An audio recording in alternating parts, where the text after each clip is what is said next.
ഇപ്പൊ നിലപാടുകളിൽ എപ്പോഴും ഉറച്ചു നിൽക്കുന്ന അത് ഒരാളാണ്. വേണം. ഇവിടെ നിലപാടിൽ ഒട്ടും ഉറയ്ക്കാത്ത ചിലരുണ്ടായാലും തന്നെയാണോ ഒരു കഴുതൊക്കെ കാര്യം മനസ്സിലായി. എനിക്ക് ഒഴിച്ച് ബാക്കിയുള്ള ഈ ലോകത്തുള്ള എല്ലാവരും വിവരമില്ലാത്തവരാണ്. ഒരു മട്ടിലുള്ള ഒരു ഈഗോ പുള്ളിക്കാരനുണ്ട്.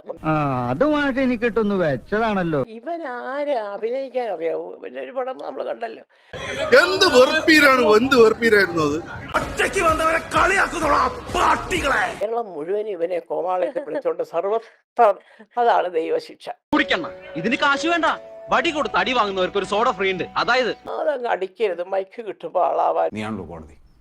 ഇങ്ങേര് പിന്നെ ഏത് 4 മൈക്ക് കണ്ടാലും എന്തൊക്കെയാ പറയുന്നത്. ഇത് വടി കൊടുത്ത് അടി വാങ്ങുന്ന പരിപാടിയാണല്ലോ ബാബു.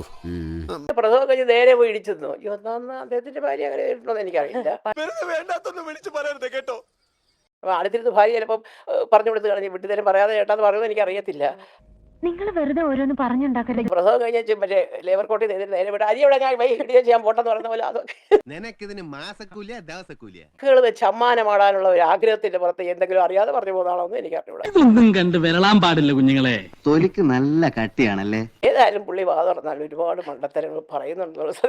അപ്പൊ എനിക്ക് സമാധാനമായി. ഒരു അബദ്ധം പറഞ്ഞു പോയി, തെറ്റിദ്ധരിക്കരുത്.